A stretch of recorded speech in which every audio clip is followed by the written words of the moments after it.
शङ्करं शङ्कराचार्यं केशवं वादरायणं सूत्रभाष्यकृतौ वन्दे भगवन्तौ पुनः पुनः भगवन्तौ पुनः पुनः। परमात्मा स्वरूप भगवान आदि शंकराचार्य, जिनकी कृपा से हम सब आज अपनी 21 दिवसीय आत्मिक साधना के 11वें दिन प्रवेश कर रहे हैं। आइए हम सब उन्हें, परमात्मा स्वरूप को अपने हृदय से प्रणाम करें और इसी के साथ आज का जो आत्म सत्संग है उसका प्रारंभ करें। जैसा कि कल हमने विचार किया था, परमात्मा ने हमें यह शरीर संसार को पाने के लिए दिया ही नहीं है। अगर परमात्मा ने हमें यह शरीर संसार को पाने के लिए ही दिया होता, फिर उसके सृष्टि के विधान में ऐसा क्यों होता कि हमारा शरीर छूट जाता है।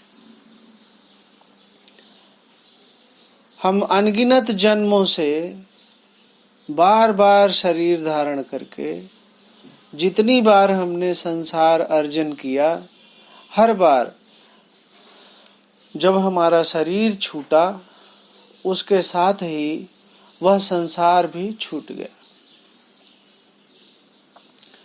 परमात्मा ने हमें यह मनुष्य जीवन संसार को नहीं बल्कि परमात्मा को ही पाने के लिए दिया है। भगवान आदि शंकराचार्य कहते हैं, अपने आत्मा को जानने के लिए, आत्मा की प्राप्ति के लिए और परमात्मा से एकमेकता की प्राप्ति के लिए हमें विवेक करना आवश्यक है। और विवेक में सबसे महत्वपूर्ण विवेक नित्य अनित्य का विवेक। जैसा कि हमने कल भी इस विवेक पर कुछ चर्चा की थी, आइए आज उसी को थोड़ा और विस्तार से देख लेते हैं। सबसे पहले हम सब लोग एक दो बार दीर्घ श्वास ले करके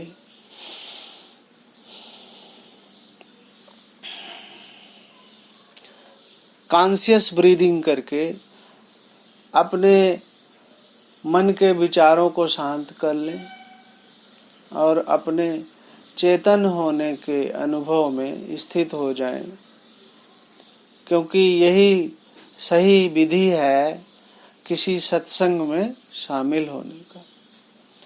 अपने चैतन्य स्वरूप के अनुभव में अब हम आप सभी लोग स्थित हैं। अब इसी चेतन होने की स्थिति से अब हमें विचार करना है कि नित्य और अनित्य क्या है। इस पूरी सृष्टि में जितने भी पदार्थ हैं, उन सब को अगर हम देखें कि उनमें से क्या नित्य है और क्या अनित्य है, तो हमें सृष्टि में तो बहुत सी चीजें दिखाई देती हैं। आँखों के बाहर ये पूरा दृश्य जगत दिखाई देता है और शरीर के अंदर हमें शरीर का भान, अपने विचारों का, मन का, भावनाओं का, बुद्धि का, अपने अहंकार का, अपने पद पदवी का, अहंकार रूप का, सबका हमें ज्ञान होता रहता है।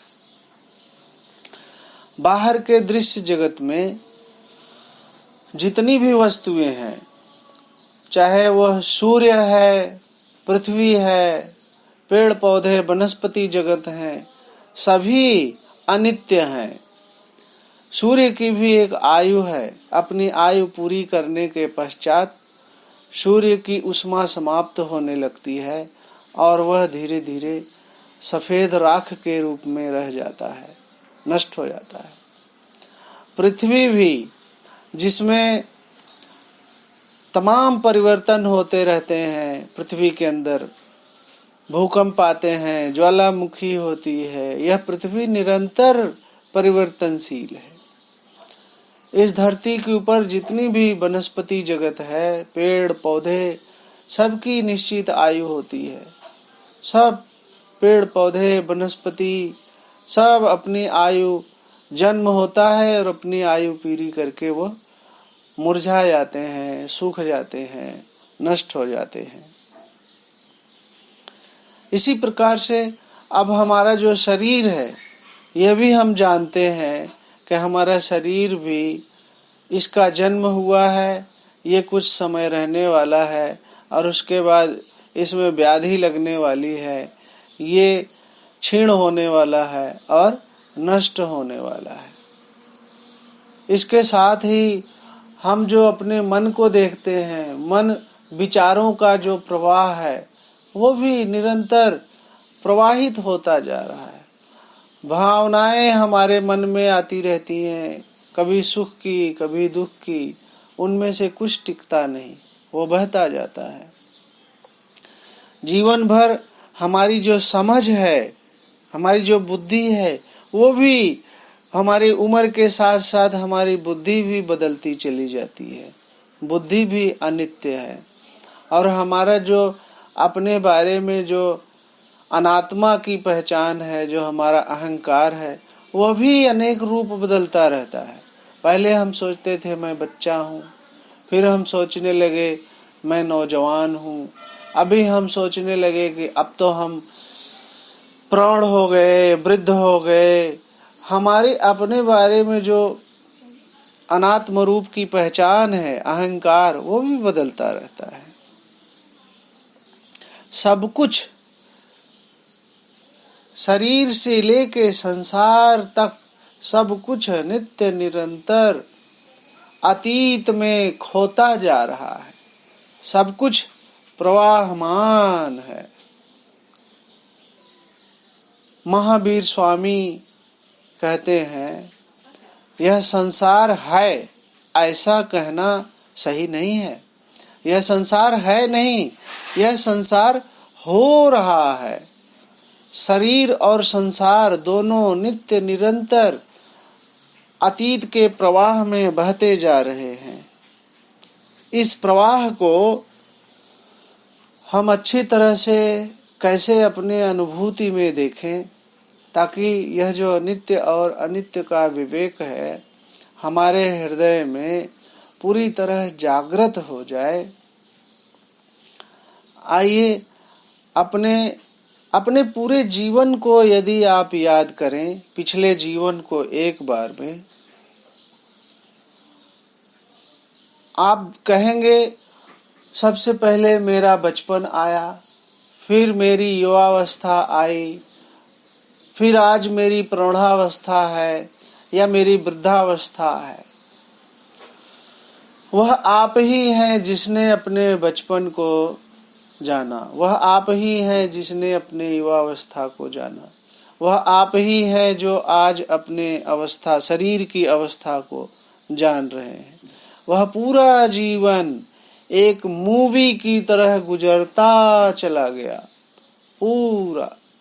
और किसके सामने गुजरा? वही जो यह कह रहा है कि वह मेरा बचपन था, वह मेरी युवावस्था थी, ये मेरी प्रौढ़ावस्था है, ये मैं, मेरी जो कह रहा है, वही मैं आप हैं। आप ही वह मैं, आपका जो मैं हूँ का अनुभव पूरे जीवन में बचपन से आज तक नित्य निरंतर बना हुआ है। उसी के सामने यह पूरा जीवन, शरीर, जगत सब प्रवाहित हो रहा है। मुझे एक बात याद आ गई।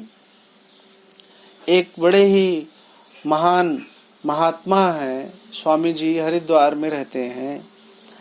मुझसे बड़ा स्नेह संबंध उनका रहा। एक बार मैं उनसे हरिद्वार मिलने गया तो शाम को अपने आश्रम से उन्होंने कहा, चलो संजय, मैं तुम्हें गंगा तट पर घुमा के ले आता हूँ। हम लोग गए वहाँ गंगा तट पर, वहाँ हम बैठ गए। तो स्वामी जी ने कहा, देखो ये तुम्हारे सामने जो नदी में निरंतर ये जलधारा प्रवाहित हो रही है। मैंने कहा, हाँ स्वामी जी। बोले, ऐसा ही शरीर है, ऐसा ही जीवन है, ऐसा ही जगत है। जब तुम यहाँ तट पर बैठकर प्रवाह को देखोगे तभी तुम इसको प्रवाहमान देख पाओगे।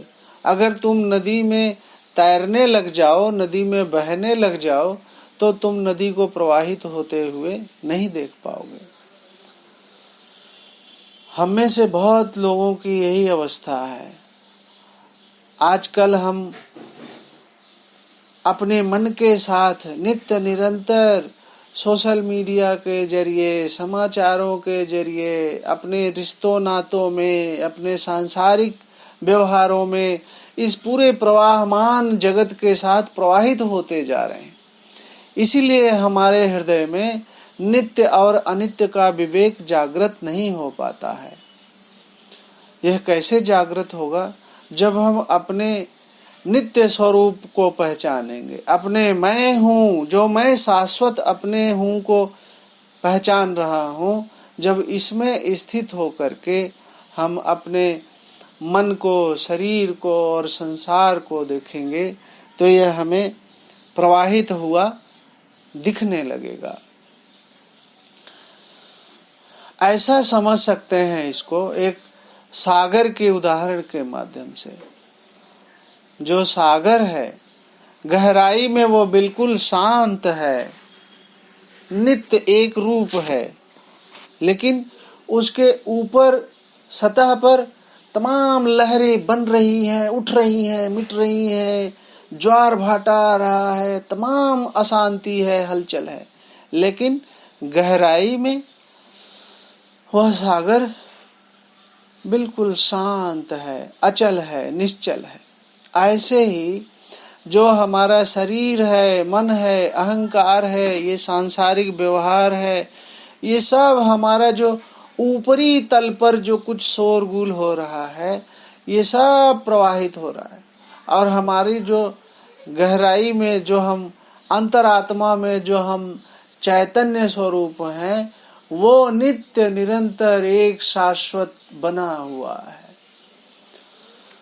अपने चेतन होने के अनुभव में जब हम अपनी अंतरात्मा की गहराई से जुड़ जाते हैं, तब हमें उस सागर की गहराई की भांति अथाह शांति, अपनी नित्य रूपता, अपनी शाश्वत होने की पहचान होती है। इस प्रकार से जब हम नित्य अनित्य का विवेक करते हैं तो हमारे जीवन में सांसारिक प्रवाहों में, सांसारिक प्रवाह चलते हुए भी हमारे जीवन में हमारी अंतरात्मा से जुड़कर हम अथाह शांति का, शाश्वत शांति का अनुभव पा सकते हैं। लेकिन यही जब हम अपनी अंतरात्मा से नहीं जुड़े होते, अपने ज्ञान स्वरूप से नहीं जुड़े होते, जब हम बाहर सतह पर आकर जीवन जीने लगते हैं, हमारा विवेक खो जाता है। हम जगत के साथ ही बहने लगते हैं, और जब यह विवेक खो जाता है तब अज्ञान हो जाता है। वास्तव में अज्ञान है क्या? अपने नित्य शाश्वत स्वरूप को न जानना, उसको अनुभव न कर पाना, यही तो अज्ञान है। और जो अनित्य है, जो बहता हुआ है, जो निरंतर अतीत में खोता जा रहा है, जो विनाशशील है, उस अनित्य को अनित्य न देख पाना, यही तो अज्ञान है। और जब यह दो अज्ञान जुड़ जाते हैं, जब हम अपने शाश्वत ज्ञान स्वरूप को नहीं जानते और जब हम अनित्य को अनित्य नहीं देख पाते, तब हमारे हृदय में जीव भाव प्रकट हो जाता है। तब हम शरीर से जुड़कर जब हम ये मानने लगते हैं कि अरे मैं तो जीने वाला मरने वाला हूँ, मैं तो एक जन्म लिया है और कुछ दिन में मैं मर जाऊंगा, यही तो जीव भाव है, यही अज्ञान है। अनित्य वस्तुओं को पकड़ लेने की कोशिश करना, जो निरंतर प्रवाहशील हैं, उन अनित्य वस्तुओं को संजो करके पकड़ कर करके रख लेने की जो चाह है, यही जीव भाव है। यही हमारे सभी दुखों का कारण है। जो हम अनित्य वस्तुओं को अनित्य नहीं समझ पाते और उनसे मोह कर लेते हैं, उनको पाने की कोशिश करते हैं और हर बार हम उस कोशिश में असफल हो जाते हैं, क्योंकि अनित्य वस्तुओं का तो स्वभाव ही है बह जाना, खो जाना, अतीत में चले जाना, नष्ट हो जाना और दोबारा कभी वापस नहीं आना। जीव की हार निश्चित है। इसलिए हमें नित्य और अनित्य का जो विवेक है, अपने हृदय में ऐसा दृढ़ करना है, पक्का करना है। यह विवेक केवल सुन लेने भर से नहीं होगा। इस विवेक पर हमें आत्मचिंतन करना होगा। हमें अपने ही बुद्धि विवेक से इसको पक्का करना होगा, अपने हृदय में इसको स्थिर करना होगा और उस विवेक, जागृत विवेक में रहकर जीना होगा। यही ज्ञान है। ज्ञान क्या है? यही मैं, जो मुझे मैं हूं का अनुभव हो रहा है, वह शाश्वत चैतन्य स्वरूप, ये मैं हूं, मैं शाश्वत हूं, मैं नित्य हूं और मैं सभी अनित्य वस्तुओं से असंग हूं, मुक्त हूं, क्योंकि यह मेरे ही ज्ञान में, मेरी जानकारी में, मेरे सामने ही प्रवाहित होती जा रही हैं। अनित्य वस्तुओं में सुख खोजना, ये सुख की खोज को छोड़ देना, यही ज्ञान है। अनित्य वस्तुओं से हमारा मोह भंग हो जाए, यही ज्ञान है।